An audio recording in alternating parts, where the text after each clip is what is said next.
Flynn charged with making false statement to FBI.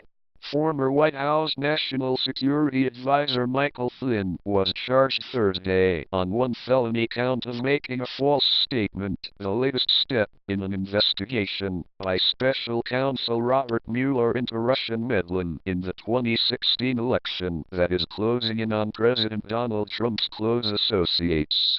Mueller's office announced Friday morning that a plea hearing for Flynn had been scheduled for later in the day at a federal courthouse in Washington.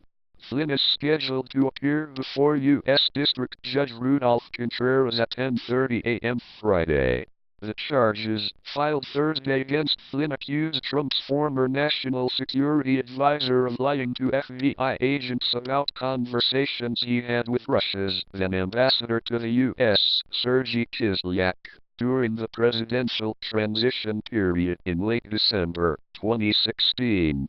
Flynn allegedly misled FBI agents during questioning on January 24, 2016, just days after Trump's inauguration, telling them that he had not asked the Russian ambassador not to escalate tensions between Washington and Moscow in the wake of sanctions imposed by former President Barack Obama, according to the charging document, and also by telling agents that he had not asked Kislyak to delay or defeat a pending resolution at the UN Security Council.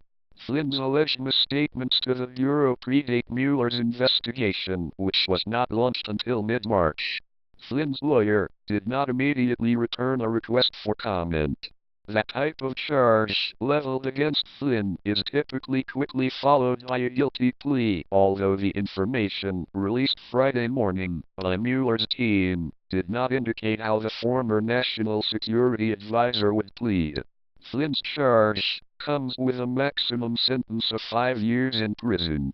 It's the latest blow to Flynn, a retired general and early Trump supporter who was forced to resign as National Security Advisor in February after misleading Vice President Mike Pence about his conversations with a Russian ambassador. It's also one of the most substantive developments yet in Mueller's investigation into possible collusion between Russia and Trump's campaign. Flynn was the rare establishment-type figure to come out vocally as a Trump supporter, earning him a prime speaking slot at the Republican National Convention, where he joined the crowd in chants of "Lock her up." Trump even considered picking Flynn as his running mate, and he appeared to relish in the support from someone who served more than 3 decades in the military, working as a top intelligence officer in Iraq and Afghanistan. Flynn had publicly soured on Trump's predecessor after he was ousted as the head of the Defense Intelligence Agency in 2014 by President Barack Obama, who later warned Trump against hiring Flynn. Trump ignored the warning and tapped Flynn to be his national security advisor the week after the election. But even as he was advising Trump during the campaign, Flynn was also lobbying for a firm run by a Turkish-American businessman with ties to the Turkish government. The firm paid Flynn's company, the Flynn Intel Group, more than $500,000 last fall as part of a campaign to discredit Fethullah Gülen, a Turkish cleric living in Pennsylvania whom the Turkish government has blamed for instigating a failed coup, according to lobbying documents. Ekim Alptekin, the Turkish businessman whose firm hired Flynn, brokered a meeting in New York less than 2 months before the election between Flynn and the Turkish foreign and energy ministers. On election day, Flynn published an op-ed in The Hill comparing Gülen to Iran's Ayatollah Khomeini. "We need to see the world from Turkey's perspective," Flynn wrote. Alptekin insists Flynn wrote the op-ed of his own volition. Flynn, however, did not disclose the lobbying details to the Justice Department until March, after he was forced out of the White House. Lobbyists must register with the Justice Department within 10 days if a foreign government is the principal beneficiary of their work, meaning Flynn may have violated the law if he willfully avoided registering. Flynn's potential legal troubles extend beyond his lobbying. Before joining Trump's campaign, Flynn received more than $65,000 from RT, Russia's state-owned TV network, and two other Russian companies in connection with a trip to Moscow in 2015 to give a speech.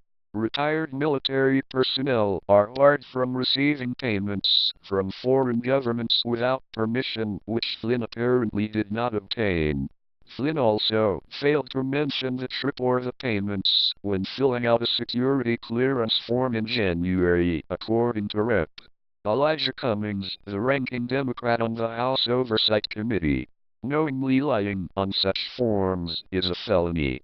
Flynn could also be at risk if he made any false statements to investigators, including the FBI, which interviewed him in January. The Washington Post reported that Flynn told the FBI he never discussed sanctions during the transition with Sergei Kislyak, the Russian ambassador at the time. Pence repeated Flynn's assertion on television and was embarrassed when it was later revealed that the retired general did discuss sanctions with Kislyak. Flynn inadvertently briefed the vice president-elect and others with incomplete information regarding my phone calls with the Russian ambassador, he wrote in his resignation letter in February. In May, CNN reported that federal prosecutors were issuing grand jury subpoenas in Alexandria, to associates of Flynn's. Later reports indicated he asked for immunity in exchange for congressional testimony, but the request was denied. In September, his family set up a fund to accept contributions to pay for his legal defense.